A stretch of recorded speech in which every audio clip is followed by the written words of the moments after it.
Estamos en Facebook como En Pleno Día. Otra forma para leernos y vernos. En Pleno Día damos paso a En Plena Charla.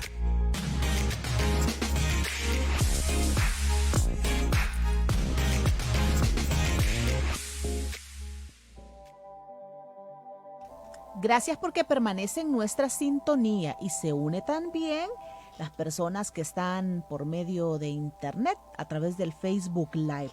Hoy en nuestra entrevista queremos hablar acerca de un derecho, el derecho de acceso a la información pública, que es importante en aras de transparencia, cerrar puertas a la corrupción.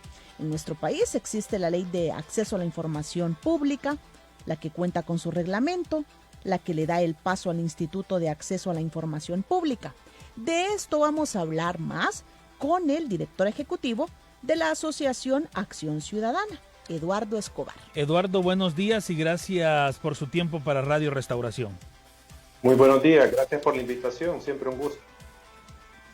Bueno, qué bien que puede estar ahora con nosotros y ahora que nos pueda explicar, ¿verdad?, en parte cómo está esto del acceso a la información pública siendo un derecho en nuestro país.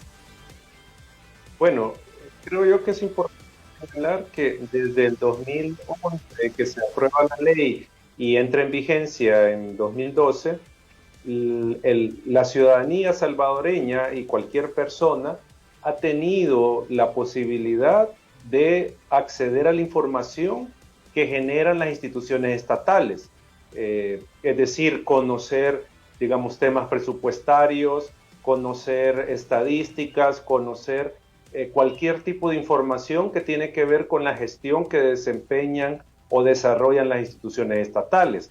Ese derecho, como digo, tenemos más o menos 9 años de estarlo ejerciendo y para eso se creó la Ley de Acceso a la Información. Pero hay que advertir que esta ley siempre se encontró con una resistencia de parte del sector político en general. O sea, nosotros nos encontramos con que al entrar en vigencia la ley, gente de funcionarios del Ejecutivo, por ejemplo, de aquel momento, tuvieron ciertas reservas de entregar información. Teníamos también, por ejemplo, la Asamblea Legislativa que no quería entregar ciertos datos y las alcaldías de todo el país también, muchas de ellas se negaban a dar información. Entonces, tuvimos el derecho reconocido para ejercerlo, se comenzó a ejercer, pero paralelamente tuvimos ciertos obstáculos precisamente por los funcionarios del Estado que no daban información, etcétera, etcétera. Entonces, digamos, ese era el panorama. Poco a poco los funcionarios han ido entendiendo que es su obligación entregar la información que se genera en la gestión que ellos desarrollan. O sea, no es información privada, sino que es información de toda la población. Entonces, ahora tenemos este tema de que el instituto a esta fecha se ha constituido como un baluarte en el tema de la transparencia y de acceso a la información. Y en esa medida siempre hay intentos de tratar de anular su funcionabilidad, ¿verdad? Entonces eso es, digamos, el panorama que tenemos a esta fecha. Sabemos, Eduardo, que esta ley de acceso a la información pública obviamente tiene sus reglamentos, tiene su metodología, es decir, yo como ciudadano tengo la posibilidad de llegar, por ejemplo, a un ministerio de nuestro país y solicitar algunos detalles sobre algunos de los funcionarios, temas de sueldos, temas de presupuesto, temas, pero no puedo llegar de manera antojadiza, sino que hay que seguir un protocolo, la solicitud formal, los tiempos que da la ley, etcétera. Por ahí va el reglamento. Y hablando de esto del reglamento, Eduardo, hay ciertas modificaciones que ha sufrido este reglamento. Si podemos ser puntuales, por favor, en cuáles son esas modificaciones y de parte de quién viene esa modificación. La ley lo que se establece es que el presidente de la República puede emitir reformar y derogar el reglamento de la Ley de Acceso a la Información.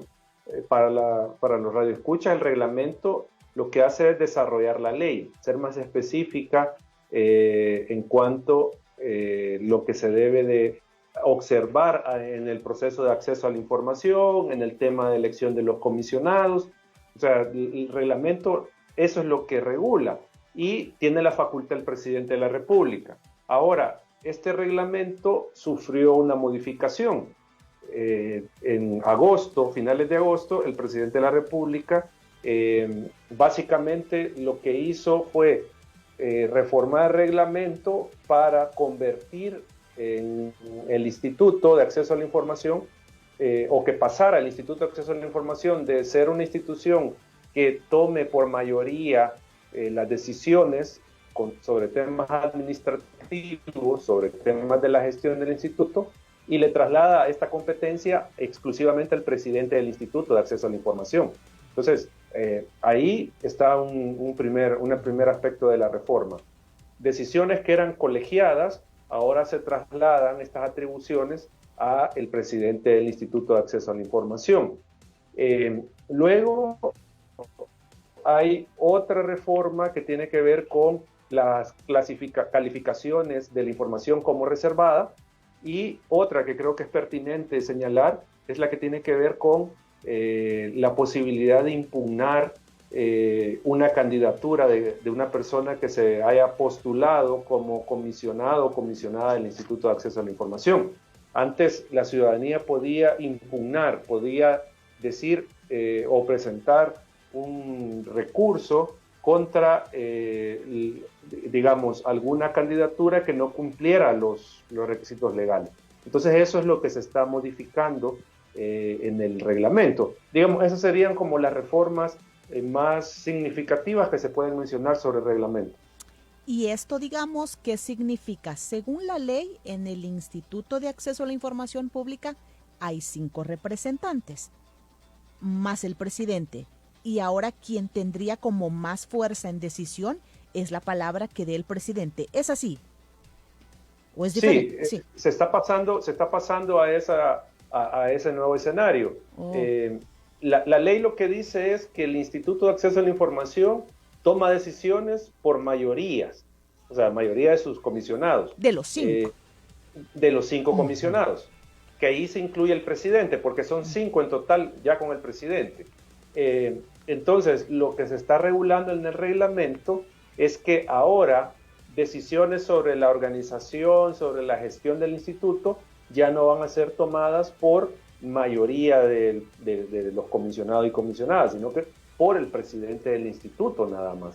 Entonces, ahí hay, digamos, un problema jurídico, que es que se está reformando la ley, porque en la ley lo que dice es que es por mayoría las decisiones, y en el reglamento se está poniendo que es una decisión presidencial, una decisión del presidente del instituto. Entonces esto en los hechos está reformando la ley, y aquí está el problema jurídico, que la reforma de la ley solo puede provenir por la Asamblea Legislativa, no lo puede hacer el presidente de la República por medio de un reglamento. Entonces, digamos, aparte de que eso sin duda afecta la autonomía del instituto en cuanto a cómo se va a organizar y las decisiones que se van a tomar, pero también tiene ese problema legal, ¿verdad?, de que se está excediendo el presidente en sus atribuciones y competencias y está reformando aspectos que le corresponden hacerlo a la Asamblea Legislativa.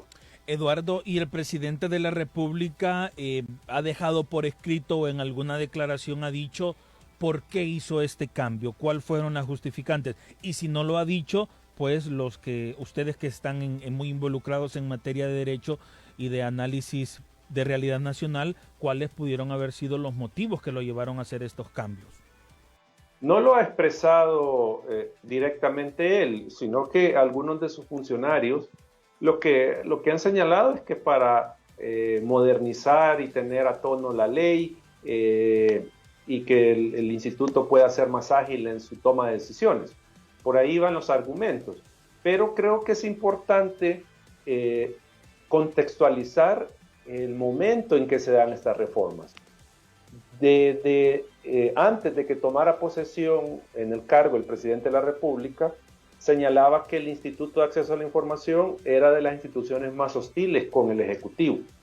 Entonces ya eso encendía las alarmas, porque de entrada el presidente estaba señalando que el instituto era hostil, cuando lo que hemos tenido es una institución que ha hecho cumplir la ley, ha tratado de cuidar, de tutelar el derecho de acceso a la información de toda la ciudadanía y ha obligado a los funcionarios a que entreguen información. Entonces, junto con esto, con algunas resoluciones del instituto que han tenido que ver con el Ejecutivo, obviamente ha habido fricción y se ha intentado no cumplir estas resoluciones. Entonces, el instituto en general, no solo con este gobierno, sino que con el poder político, siempre ha sido incómodo desde su creación, siempre. O sea, y aquí estoy hablando, ha sido incómodo para alcaldías, ha sido incómodo para Asamblea Legislativa, para la Corte Suprema de Justicia, para órganos del Ejecutivo, etcétera. Entonces, siempre, y digo esto porque siempre está la intención de o controlar el instituto o, en todo caso, disminuir sus capacidades para obligar a los entes obligados a que entreguen información. Entonces, esta reforma, no nos queda duda que se enmarca en ese intento desde el Ejecutivo de controlar el Instituto de Acceso a la Información. Y esto porque también hay que tener en mente los procesos que se han dado paralelos, que han tenido que ver con la elección de los comisionados. Correcto. Recordemos que el año pasado, o a inicios de este año, ya no recuerdo, se nombró a un comisionado del sector periodistas que obviamente tenía un conflicto de interés y que al final tuvo que renunciar al cargo. Entonces hay, digamos, un intento, sin duda, evidente desde el Ejecutivo de tener una incidencia o al menos bloquear en lo que se pueda el ejercicio de las funciones del Instituto de Acceso a la Información.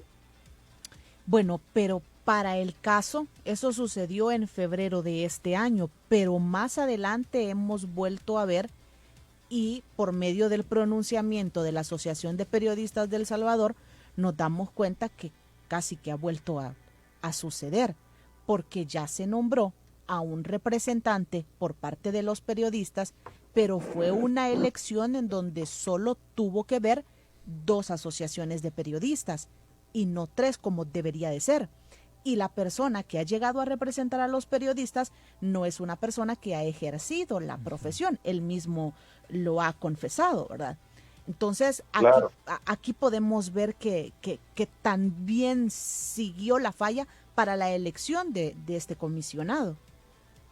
Sí, es que se ha dado una coyuntura muy particular. Había que elegir, o mejor dicho, bueno, sí, había que elegir al representante de periodistas. También hay que tener en cuenta que el anterior presidente renunció, el doctor Cárcamo renunció en noviembre del año pasado y lastimosamente a esta fecha también fallece uno de los comisionados del sector profesional. Entonces, ¿eso qué significa? Que hay 3 comisionados que se debían elegir. El primero era el tema del presidente del instituto, luego el representante del sector de periodistas y ahora hay que elegir al representante del sector profesional. Entonces, ¿qué quiero decir con esto? Que el actual presidente de la República va a tener, digamos, la obligación de elegir a estos 3 comisionados. Y aquí es donde se abre la posibilidad de que se puedan elegir a personas que no son idóneas, que obviamente se busque que respondan a intereses políticos, y eso pone en riesgo al instituto. O sea, y ya comenzamos a ver estos procesos muy cuestionados. Recordemos que antes de la pandemia se iba a hacer la elección del presidente del instituto y solo habían 3 candidatos, no habían suplentes, si no mal recuerdo. O sea, todo este proceso de elección de comisionados ha sido muy accidentado. Y obviamente esta elección que usted mencionaba del representante del sector de periodistas, sin duda va a ser impugnado. Entiendo que APES ya impugnó esta elección por las irregularidades que se han dado. No se han cumplido plazos, como usted lo señala, pues por ejemplo, la persona electa no es periodista y se había planteado que tendría que al menos representar a ese sector, etcétera. O sea, hay una serie de irregularidades ahí que esperemos que la jurisdicción en la que se ha sometido este caso responda efectivamente, porque está de por medio, la tutela efectiva de nuestro derecho de acceso a la información. 2, está de por medio la independencia de esta institución, que es el Instituto de Acceso a la Información, porque media vez se controla el instituto, olvidémonos de acceder a la información que generan las instituciones estatales. Y esto es grave porque a partir de ese acceso que se ha tenido, que la ciudadanía ha tenido, que la prensa ha tenido, es que se han detectado muchos de los casos de corrupción. Entonces hay que estar como ciudadanía atenta a que no se dé este retroceso por esta vía, ¿verdad? De una elección de comisionados que no sean los idóneos. Eduardo, ¿y qué dicen los aplicadores de la ley? Entiendo que la semana anterior realizaron una conferencia de prensa en donde también se dio el detalle que lo hicieron por separado. El magistrado presidente dio una conferencia después, los demás magistrados lo hicieron antes, es decir, no fue una conferencia en conjunto, y entiendo que hay opiniones divididas también dentro de la misma dirección y comisionados del instituto. Sí, el día viernes, creo que fue, no recuerdo, sí, viernes, o jueves, no recuerdo el día de la semana anterior, el Pleno de Comisionados sentó posturas sobre las reformas.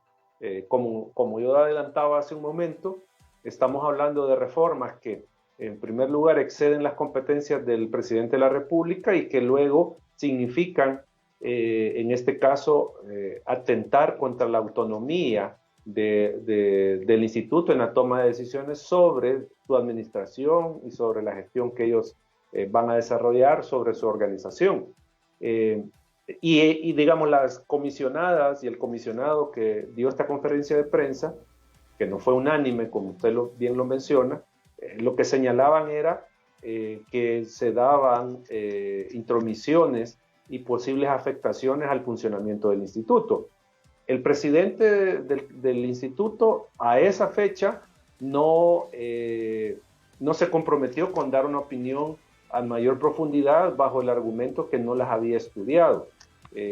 Pero de alguna manera sí nos muestra, desde un punto de vista político, que hay al menos sobre ese tema alguna divergencia, porque lo que uno esperaba era que el Pleno de Comisionados, incluido el presidente, compareciera ante la prensa, sentara su postura sobre estas reformas, porque digo, afectan o se prevé que afecten el funcionamiento del Instituto de Acceso a la Información.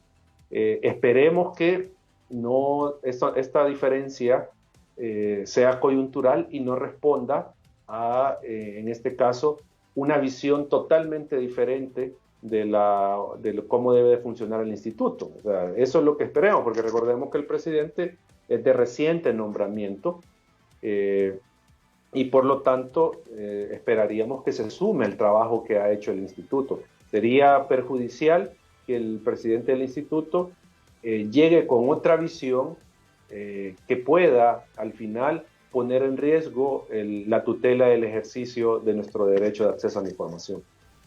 Bueno, pero también en riesgo se puede poner la información confidencial de quienes solicitan datos.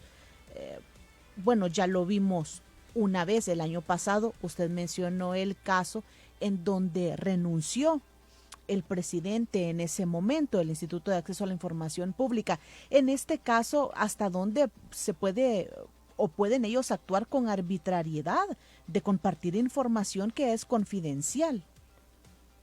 En el caso del instituto, veo menos digamos, menos riesgo en eso, porque recordemos que quienes manejan la mayor cantidad, o bueno, toda la información sobre las solicitudes de acceso son los oficiales de información de cada institución, que digamos ellos son los encargados de resguardar los datos personales de las personas que solicitan la información, ¿verdad?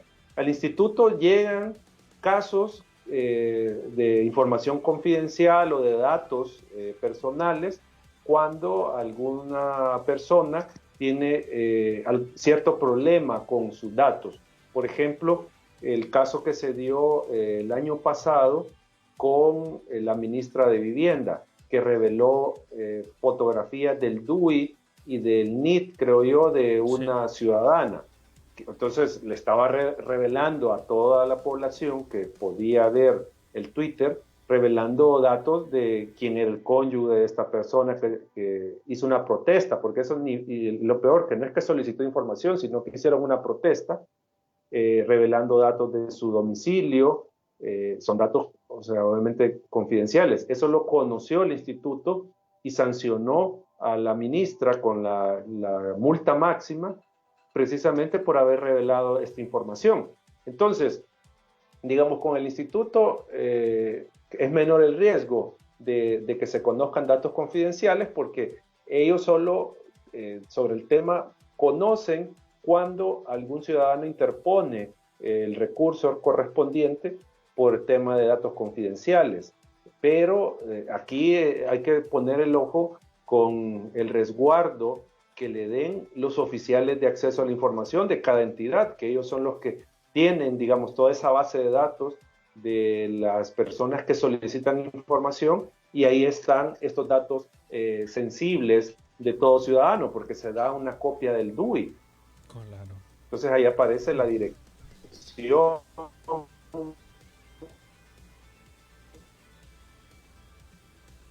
Muy bien, esto refiriéndose a las unidades de acceso a la información, ¿verdad? Que se encuentran en cada alcaldía, Exacto. en cada dependencia del Estado. Exacto. Bueno, tenemos unos problemas de conexión con Eduardo en estos momentos que trataremos de solucionar a la brevedad posible. Ya estamos nuevamente.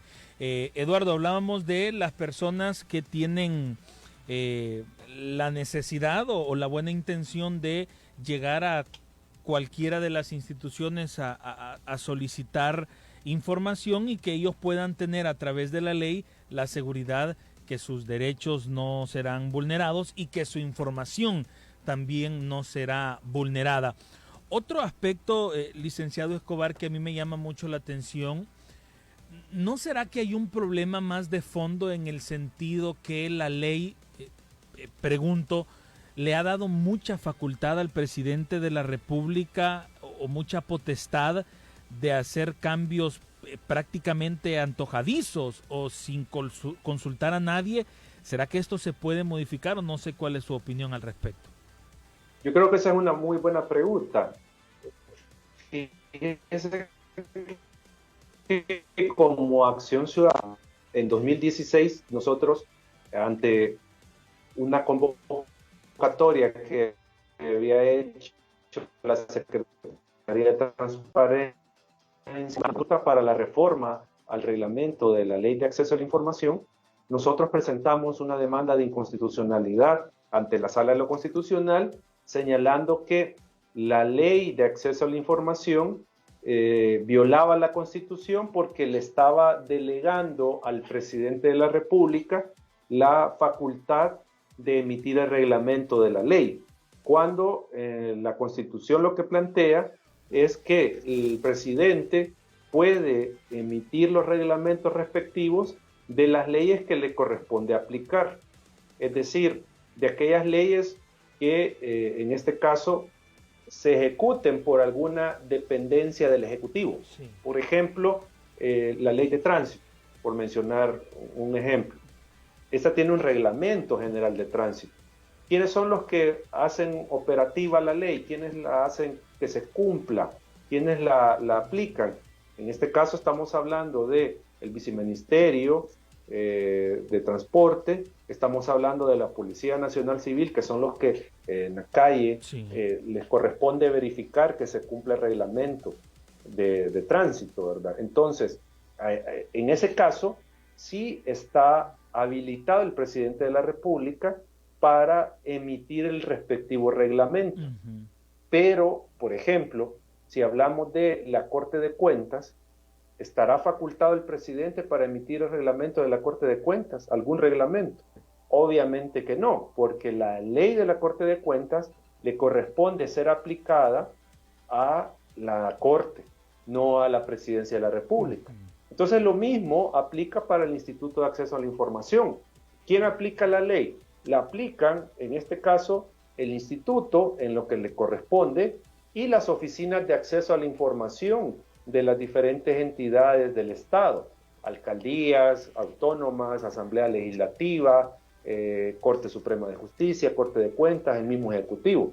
Entonces, no le corresponde al Ejecutivo aplicar la ley. Por lo tanto, bajo ese análisis, nosotros planteamos en aquel momento que era un exceso y era inconstitucional que en la ley de acceso a la información se le atribuyera al presidente esa potestad reglamentaria para emitir el reglamento de la ley de acceso. Porque obviamente, y aquí es una cuestión, si se quiere, bastante de lógica, es una institución que está sujeta al control del instituto, que es un ente obligado según la ley. Y entonces este ente obligado es el que va a estar regulando cómo se va a cumplir la ley.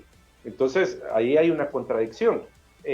La sala en enero o febrero del 2017 admitió esta demanda y nosotros con estas reformas que hemos estado hablando, lo que le dijimos a la sala es: mire, sala, usted no ha sentenciado este proceso, entonces nosotros necesitamos que usted se pronuncie si es de la competencia del presidente de la República emitir este reglamento de la ley de acceso a la información o si no lo es. Y en segundo lugar, le señalábamos a la sala: mire, con esta reforma se afecta la autonomía del instituto, hay un exceso en la facultad del presidente, le pedimos que dicte una medida cautelar para que suspenda la aplicación de estas reformas del reglamento. Entonces estamos en ese trámite esperando que la sala o sentencie el proceso o dicte la medida cautelar y esperemos la sentencia. Porque sí, a nuestro parecer, hay un exceso en la ley al otorgarle al presidente esta facultad reglamentaria. Muy bien. Mire, Eduardo, ¿y cómo ha estado el papel del Instituto de Acceso a la Información Pública en estos meses anteriores con el tema de la pandemia y todo lo que ha conllevado la administración?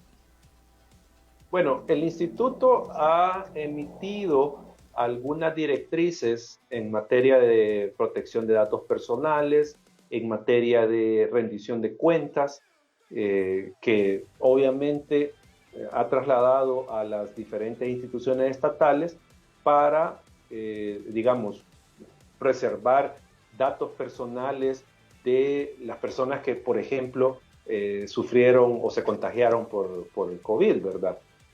También este tema de las directrices de rendición de cuentas las emitió el instituto de cara a que las instituciones que manejaron fondos para atender la pandemia le rindan cuentas a la población de cómo utilizaron estos recursos. Entiendo que han habido casos que tienen que ver con datos personales o con otra información relativa al manejo de fondos en el tema de la pandemia, ¿verdad? Eso que se han llegado a conocimiento del instituto.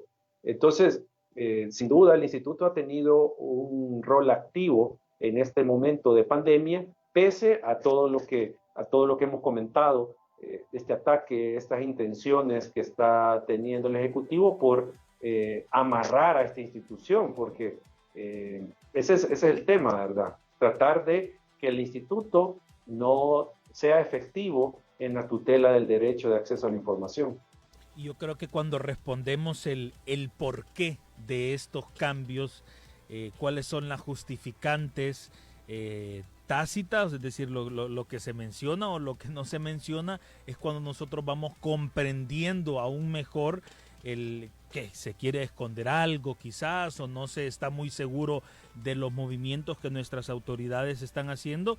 Y ojo, que no estamos hablando solo de Presidencia de la República, porque ya Eduardo nos explicaba que esto es algo que puede afectar a alcaldías que también están en la obligación de compartir con la ciudadanía la información que sea de carácter público. Y que qué bueno que existen organizaciones también de la sociedad civil que están pendientes de estos movimientos, de presentar escritos o de alzar un poco más la voz cuando estos movimientos son un poco opacos, son un poco oscuros. Así que bueno que ahora también nuestra audiencia está más conocedora de este tema. Muy bien. Gracias, Eduardo Escobar, por haber estado con nosotros estos minutos y por habernos ayudado con los planteamientos, con las opiniones. Ya uno va entendiendo mejor cómo está esta situación. Si cerramos espacio a la corrupción, creo que son más oportunidades para nosotros como sociedad. Gracias. Así es. No, gracias a ustedes. Siempre las órdenes y un gusto. Muy bien. Hemos hablado con el director ejecutivo de la Asociación Acción Ciudadana.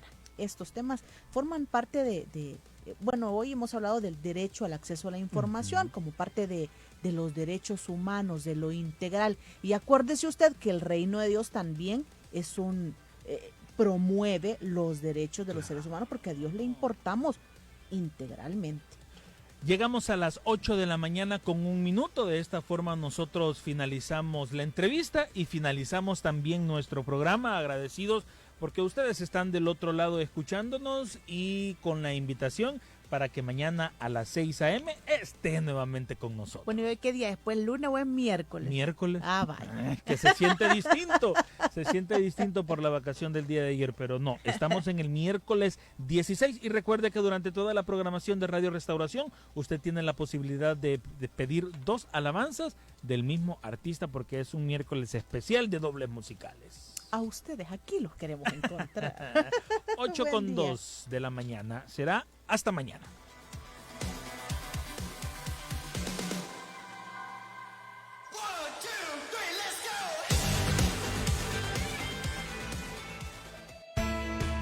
Dios sigue hablándote. Su palabra te transforma. A continuación, Ante la Biblia, un estudio con el pastor Mario Vega.